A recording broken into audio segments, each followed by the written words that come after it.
بسم اللہ الرحمن الرحیم۔ السلام علیکم۔ آج ہمارے ساتھ سید تنویر حسین شاہ صاحب بیٹھے ہوئے ملکی موجودہ حالات جو ہیں ان کے حوالے سے بھی گفتگو کریں گے۔ السلام علیکم شاہ صاحب، کیسے ہیں آپ؟ وعلیکم السلام جی، الحمدللہ اللہ کا بہار۔ شاہ صاحب، جیسے کہ آپ دیکھ رہے ہیں بارشیں اور سیلاب کی وجہ سے کافی جو ہے 65% ملک جو اس وقت ڈوبا ہوا ہے، اور خان صاحب کے جلسے اور سیاست اس حوالے سے کیا کہنا چاہیں گے آپ؟ دیکھیں جی، بڑی افسوسناک صورتحال ہے ملک اس وقت جس صورتحال سے گزر رہا ہے۔ ہمیں یہاں پہ یکجہتی کا مظاہرہ کرنا چاہیے تھا، لیکن خان صاحب کا ایک منفی طرز عمل ہے، وہ اپنے علاوہ تو کسی چیز کی طرف دیکھنا نہیں چاہتے۔ تو اس وقت ان کا جلسے کرنا انتہائی افسوسناک ہے۔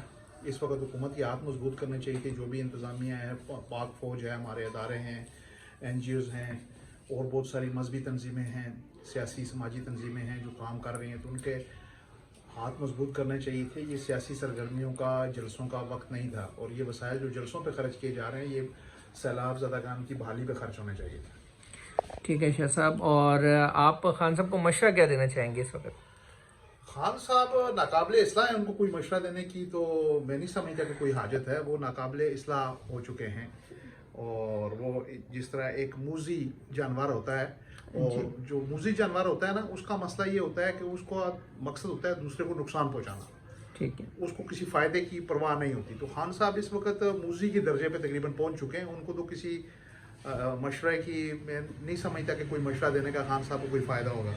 البتہ عوام کے لیے میرے پاس یہ مشورہ ہے کہ عوام کو سمجھنا چاہیے کہ خان صاحب کے یہ جو لولی پوپ ہیں روز کے، اور ٹرک کی نئی نئی بتیاں ہیں جس پہ وہ پیچھے لگا رہے ہیں، کبھی تبدیلی، کبھی حقیقی آزادی، اور کبھی یہ اور کبھی وہ، 350 ڈیم، 50 لاکھ گھر، کروڑ نوکریاں، اور اب جو ہے نا انہوں نے حقیقی آزادی کے نام سے قوم کو ایک لحاظ سے گمراہ کرنا شروع کیا ہوا ہے۔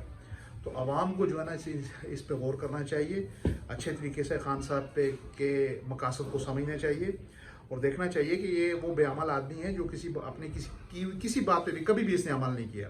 آپ دیکھیں خان صاحب ریاست مدینہ کی بات کرتے ہیں، پہلی بات تو یہ ہے کہ یہاں پہ ساری جماعتیں ہی الحمدللہ اسلام کی بات کرتی ہیں، اور ایک اسلامی جمہوریہ پاکستان سے ہمارا تعلق ہے۔ یہاں پہ مذہب کے نام پہ تو سیاست ہونی نہیں چاہیے تھی، ٹھیک ہے، کیونکہ یہاں پہ تو ہمارے مد مقابل کوئی ایسا ہے نہیں کہ جو مذہبی نہ ہو، اور خان صاحب اس کے مقابلے میں، لیکن وہ ایک اسلامی ٹچ، ان کا ایک روایتی پاکستان کی عوام کی اسلام سے محبت کو دیکھتے ہوئے وہ جو اسلامی ٹچ دیتے ہیں لوگوں کو اپنی طرف راغب کرنے میں، تو اس پہ دیکھنا چاہیے کہ اس پہ وہ ہیں کتنے سیریس، کتنے سنجیدہ ہیں۔ تو اب دیکھ لیں، انہوں نے 3.5 سال حکومت کی ہے، کوئی ایسا عملی قدم جو ایک قدم بھی انہوں نے اٹھایا ہو ریاست مدینہ کی طرف۔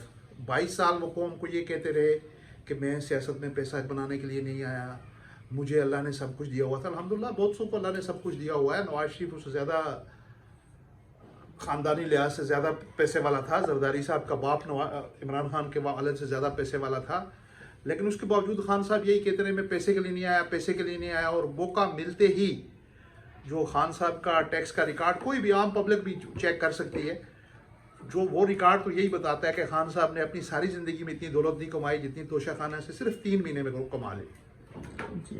تو وہ 20-22 کروڑ کی کوئی رقم ہے، یا شاید اس سے کچھ کم یا زیادہ۔ تو جو بندہ 22 سال قوم کو یہ کہتا رہا کہ میں پیسے بنانے کے لیے سیاست پہ نہیں آیا، اس نے موقع ملتے ہی پہلے 3 مہینے میں یا 6 مہینے میں اس نے جو ہے نا کروڑوں روپے اپنے اختیارات کو ناجائز استعمال کرتے ہوئے توشہ خانے سے تائب بیچ کے، پھر اس کے علاوہ ہیرے کی انگوٹھیاں، اور یہ ساری ایک داستان ہے۔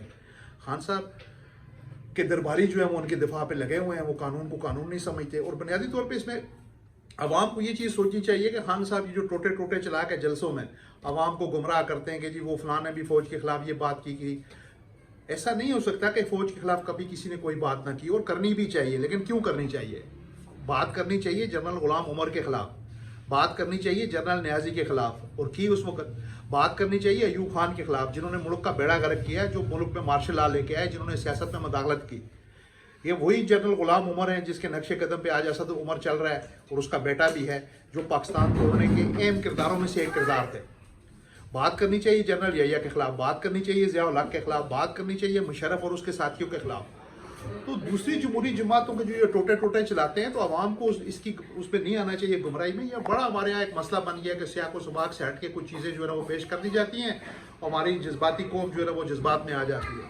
آپ دیکھیں اس میں ایک بنیادی فرق تھا۔ اگر نواز شریف یا زرداری یا مولانا صاحب نے کبھی کہا ہے تو انہوں نے ہمیشہ یہی مطالبہ کیا ہے، اور اسی جرنیل کو یا اسی فوجی افسر کو نشانہ بنایا ہے جس نے سیاست میں مداخلت کی ہے. تو ان کا ایک بنیادی اصولی مطالبہ یہ تھا کہ آپ آئین پاکستان کے مطابق اپنا جو آپ کا جو رول ہے آپ وہ کریں. خان صاحب کبھی اس کو کرپشن سے جوڑ دیتے ہیں جرنیلوں کو, کہتے ہیں جی یہ کرپشن ختم کریں. کبھی ان کو کہتے ہیں جی نیوٹرل تو جانور ہوتا ہے, آپ نیوٹرل ہی نہیں ہیں. وہ قرآن کی آیت کا ہی غلط ترجمہ کرتے ہیں. یہاں میں سمجھتا ہوں کہ علماء کرام کی بھی ذمہ داری ہے کہ وہ جب یہ قرآن کی آیات کو یوں بدل کے مفہوم اور اس کو یوں غلط مطلب نکالتے ہیں تو ان کو اس پہ نوٹس ضرور لینا چاہیے. میرے خیال میں یہ ان کی ذمہ داری بنتی ہے. تو دیکھیں آئینی کردار ہوتا ہے. ایک قاضی, ایک منصف, ایک فوجی جرنیل وہ کیسے غیر جانبدار نہیں ہوگا؟ ٹھیک ہے, اور یہ الٹی سیدھی ان کی دلیلیں ہیں.